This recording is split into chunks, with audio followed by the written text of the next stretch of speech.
Students, हम पढ़ रहे हैं साक्षात्कार अनुसूची के बारे में। साक्षात्कार अनुसूची प्रश्नों की एक सूची होती है जिसके माध्यम से अनुसंधानकर्ता जिस क्षेत्र का अध्ययन कर रहा होता है वहाँ पर अपने उत्तरदाताओं के पास जाकर घटना का अवलोकन करके या उत्तरदाताओं से प्रश्न पूछकर इस अनुसूची को भरता है। इस अनुसूची के माध्यम से तथ्यों का संकलन तभी संभव होगा जब यह अनुसूची सही तरीके से विभिन्न चरणों से होकर बनाई जाएगी। अनुसूची की विश्वसनीयता सामाजिक अनुसंधान की विश्वसनीयता पर निर्भर करती है। अनुसूची निर्माण की कुछ प्रक्रियाएं हैं जिसके कुछ चरण हैं, सोपान हैं जिसे हम पढ़ेंगे, जिसमें सबसे पहला चरण आता है अध्ययन विषय का निर्धारण करना। साक्षात्कार अनुसूची के अंतर्गत सबसे पहले हम स्टडी किस विषय की करने वाले हैं इसका हमें पता होना चाहिए, इसका निर्धारण इसमें किया जाता है। इसके बाद ये तय किया जाता है कि विषय के किन पक्षों से संबंधित हमें तथ्य संकलित करने हैं। पहले हमें पता होना चाहिए कि हमारा जो रिसर्च टॉपिक है वो क्या है और हमें कौन कौन से पक्षों से संबंधित सूचना एकत्रित करनी है। इसके बाद दूसरा चरण आता है जिसमें तय किया जाता है कि समस्या के प्रत्येक पहलू से संबंधित कौन सी सूचनाएं हमें प्राप्त करनी है और हम इन प्रत्येक पहलुओं को कई उपभागों में बांट देते हैं।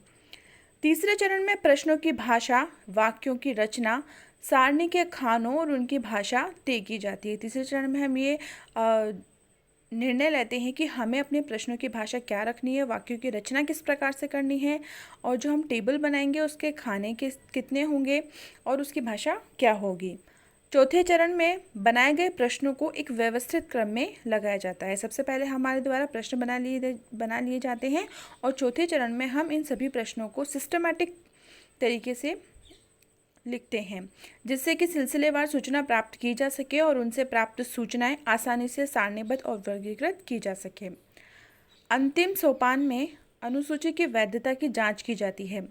एक छोटे से निदर्शन पर उसका प्रयोग किया जाता है जिससे मुख्य अनुसंधान में आने वाली कठिनाइयों और अनुसूची की कमियों का पता लग जाता है, जिन्हें दूर करके ही उन्हें वास्तविक प्रयोग के लिए तैयार किया जाता है।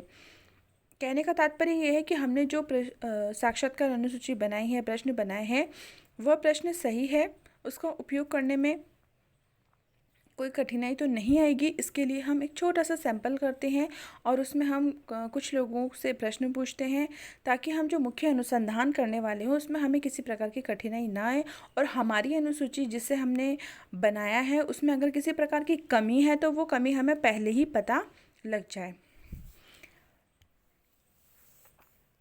इसके अतिरिक्त एक उत्तम अनुसूची की रचना करते समय भी हमें कुछ बातें ध्यान में रखनी चाहिए। अनुसूची को हम दो प्रमुख भागों में बांट सकते हैं। एक है अनुसूची का भौतिक पक्ष और दूसरा है अनुसूची का आंतरिक पक्ष। दोनों की ही रचना करते समय हमें कुछ बातों का ध्यान रखना चाहिए। तो पहले हम यहाँ पे पढ़ेंगे कि अनुसूची का भौतिक या बाह्य पक्ष का निर्माण करते समय हमें किन किन बातों का ध्यान रखना चाहिए। अनुसूची निर्माण के भौतिक पक्षों या बाहरी पक्षों में भी उन्हीं बातों का ध्यान रखना होगा हमें जिनका उल्लेख हम प्रश्नावली के निर्माण के दौरान करते हैं। जैसे अनुसूची का आकार होना चाहिए 8x11 से अधिक बड़ा नहीं होना चाहिए। अनुसूची के लिए प्रयुक्त कागज़ छकने वाला और खुरदरा नहीं होना चाहिए, बल्कि हम अनुसूची के लिए जिस कागज़ का उपयोग कर रहे हैं वो कागज़ चिकना और साफ होना चाहिए। अनुसूची का कागज़ रंगीन होना चाहिए और आकर्षक होना चाहिए और सूचनाएं लिखने के लिए पर्याप्त खाली स्थान हमें छोड़ देना चाहिए। अनुसूची के अंतर्गत हाशिया भी छोड़ा जाना चाहिए और इसमें कागज़ के एक तरफ ही लिखना श्रेष्ठ होता है।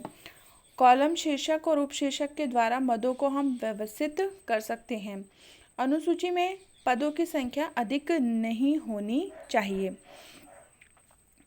अनुसूची की अंतर्वस्तु। अनुसूची के अंतर्वस्तु के अंतर्गत दो बातें प्रमुख रूप से ध्यान देने योग्य होती है। एक तो उत्तरदाता के बारे में प्रारंभिक जानकारी और दूसरा है समस्या से संबंधित प्रश्न और सारणियाँ। उत्तरदाता के बारे में प्रारंभिक जानकारी के अंतर्गत हमें उत्तरदाता का नाम, उत्तरदाता का पता, आयु, लिंग, शिक्षा, जाति, धर्म, व्यवसाय, आय आदि के बारे में सूचनाएं एकत्रित करनी चाहिए। दूसरे भाग के अंतर्गत समस्या से जुड़ी हुई प्रश्न और सारणियों को भी सम्मिलित किया जाता है। साथ ही अनुसूची भरने के लिए अनुसंधानकर्ता के लिए आवश्यक निर्देश भी होते हैं। इसी में अनुसंधान विषय और अनुसंधान करने वाले संस्थान या व्यक्ति का परिचय भी होता है। तीसरा है अनुसूची की शब्दावली और इसके प्रश्न कैसे होने चाहिए। अनुसूची में भी प्रश्नों के द्वारा सूचनाओं का संकलन किया जाता है, इसलिए उसके निर्माण में उचित शब्दों और प्रश्नों का चयन करना आवश्यक होता है। इसके अभाव में हम अपने उद्देश्य में सफल नहीं हो पाते हैं। किसी भी प्रश्नावली और अनुसूची में विभिन्न प्रकार के जो प्रश्न पूछे जाते हैं उन्हें हम कुछ भागों में बांट देते हैं, जैसे अनिर्दिष्ट प्रश्न, निर्दिष्ट प्रश्न, दोहरे प्रश्न, बहुवैकल्पिक प्रश्न, निर्देशक प्रश्न, बहुअर्थक प्रश्न, श्रेणीबद्ध प्रश्न, आसपास के प्रश्न। ठीक है, तो सबसे पहले हमें ये देखना होगा कि अनिर्दिष्ट प्रश्न किसे कहते हैं और ये किस प्रकार के होते हैं। इस प्रकार के प्रश्नों के उत्तर देने में सूचनादाता को स्वतंत्रता होती है और वह अपनी राय जिस प्रकार चाहे व्यक्त कर सकता है, इसलिए इसे ओपन एंड क्वेश्चंस कहते हैं, अनिर्दिष्ट प्रश्न कहते हैं। उत्तरदाता इस प्रकार के प्रश्नों के उत्तर देने के लिए पूरी तरीके से स्वतंत्र होता है। इस प्रकार के प्रश्न किसी समस्या पर जनमत जानने, उसके कारण एवं उसका समाधान ढूंढने के लिए बनाए जाते हैं। इनके उत्तर विविधतापूर्ण, अनिश्चित और लंबे होते हैं। सूचनादाता की मनोवृत्तियों को जानने के लिए भी ऐसे प्रश्न पूछे जाते हैं और ऐसे प्रश्नों के कुछ उदाहरण हैं, जैसे कि अस्पष्टता का अंत करने के लिए आप क्या सुझाव देंगे, या फिर आपकी राय में छात्र असंतोष का क्या कारण है। तो इस प्रकार के प्रश्न अनिर्दिष्ट प्रश्न होते हैं जिसका उत्तर देने के लिए सूचनादाता स्वतंत्र होता है। दूसरा टाइप है निर्दिष्ट प्रश्न। इसमें प्रश्नों के संभावित उत्तर पहले से ही लिखे होते हैं और सूचनादाता को इन्हीं में से कोई उत्तर चुनना होता है। ऐसे प्रश्नों का उत्तर देना सरल होता है और उनका वर्गीकरण और सारणीकरण भी सुविधाजनक हो जाता है। ऐसे प्रश्नों के उत्तर में सजातीयता भी अधिक होती है। जैसे अगर हम उत्तरदाता से पूछते हैं कि आपकी वैवाहिक स्थिति क्या है, और इस प्रश्न का उत्तर देने के लिए हम उसे 4-5 ऑप्शंस दे देते हैं, विकल्प दे देते हैं, जैसे कि विवाहित ऑब्लिक अविवाहित ऑब्लिक विधुर ऑब्लिक विधवा ऑब्लिक तलाकशुदा। तो इस प्रकार के प्रश्न निर्दिष्ट प्रश्न कहलाते हैं। या फिर हम प्रश्न पूछते हैं कि आप शिक्षित हैं या अशिक्षित, और हम उसके लिए विकल्प दे देते हैं शिक्षित और अशिक्षित। तो उत्तरदाता को दोनों में से जो भी सही है उसमें से एक पर सही का निशान लगाना होता है। तो इस प्रकार के प्रश्न निर्दिष्ट प्रश्न होते हैं। इसकी उपयोगिता ये है कि इसके माध्यम से हम अपने अनुसंधान कार्य में, रिसर्च कार्य में वर्गीकरण और टैबुलेशन, सारणी बनाने का जो कार्य है वो सुविधाजनक तरीके से आसानी से कर सकते हैं। अगला प्रश्न है दोहरे प्रश्न।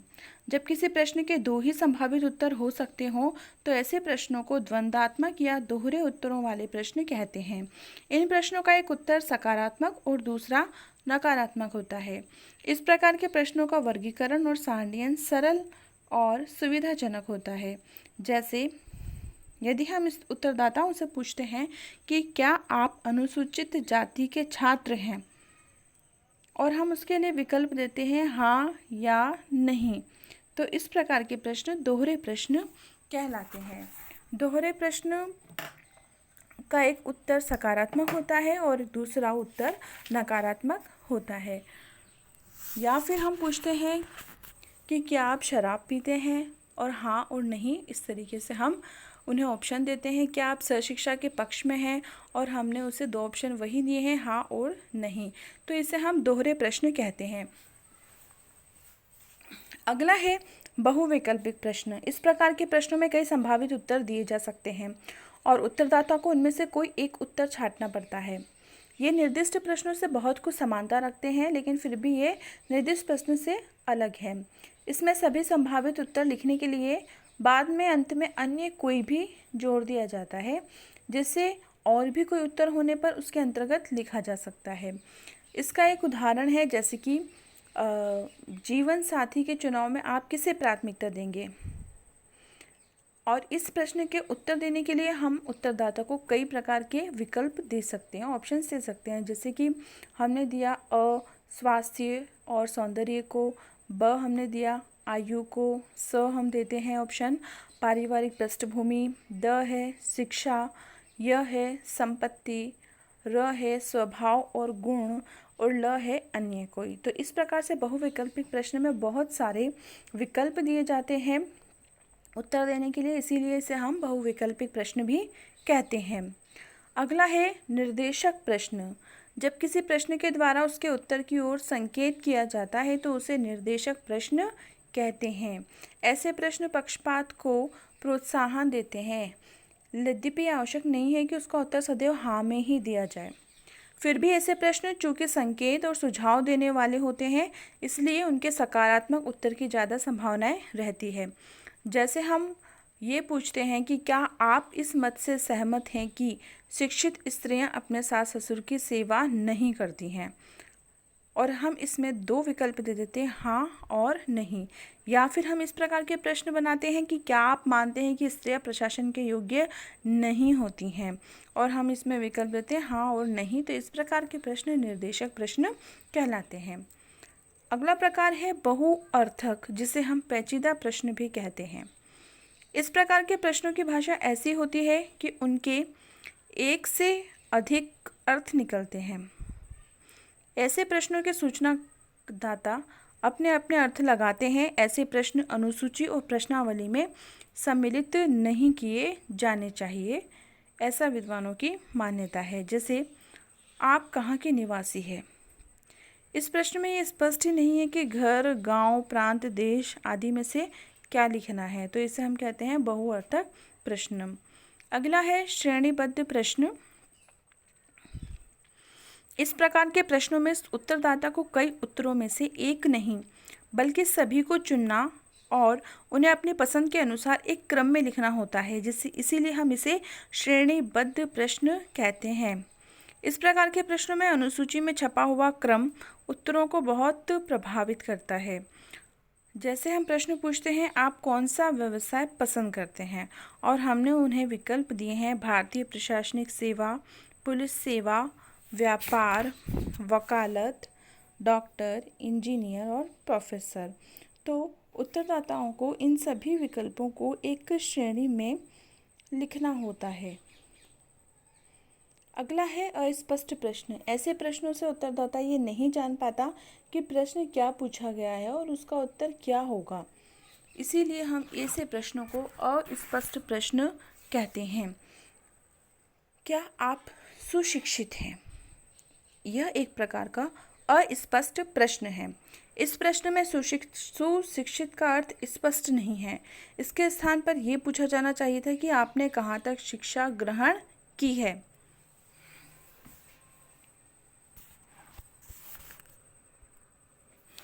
इसके बाद है कि अनुसूची के अंतर्गत सम्मिलित किए जाने वाले प्रश्नों का चुनाव करते समय हमें किन बातों का ध्यान रखना चाहिए। अनुसूची में सम्मिलित किए जाने वाले प्रश्नों का चुनाव करने के लिए कुछ महत्वपूर्ण बातें हैं जिनका हमें ध्यान रखना चाहिए, तभी हमारी अनुसूची के माध्यम से हम तथ्यों का संकलन सही तरीके से कर पाएंगे और हमारी अनुसूची विश्वसनीय हो पाएगी। जैसे प्रश्नों का आकार छोटा होना चाहिए, प्रश्न थोड़े होने चाहिए, सूक्ष्म होने चाहिए और उसमें स्पष्ट शब्दों में वर्णित और उत्तर देने में सहज और सरल होने चाहिए। प्रश्न ऐसे होने चाहिए जिनका उत्तरदाता को ज्ञान हो। अनुसूची में जो भी प्रश्न सम्मिलित किए गए हों वो सारणी के निर्माण करने में योग्य होने चाहिए। अनुसूची के प्रश्न अनुसंधान विषय से जुड़े हुए होने चाहिए, ऐसा आवश्यक नहीं होने चाहिए, बल्कि हमें अनावश्यक प्रश्नों को सम्मिलित नहीं करना चाहिए।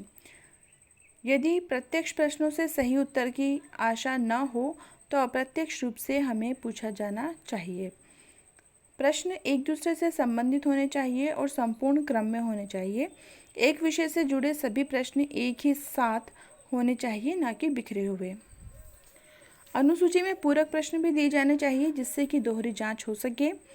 यदि उसी विषय पर पहले कोई अनुसंधान हो चुका हो तो उसमें प्रयुक्त विशिष्ट शब्दों या इकाइयों का भी अर्थ वही रखना चाहिए जो पहले अनुसंधान में था। इससे तुलनात्मक अध्ययन में सुविधा रहती है। जो प्रश्न व्यक्तिगत जीवन से जुड़े हुए नहीं होते हैं, पक्षपात रहित हैं, उन्हें हमें सम्मिलित किया जाना चाहिए।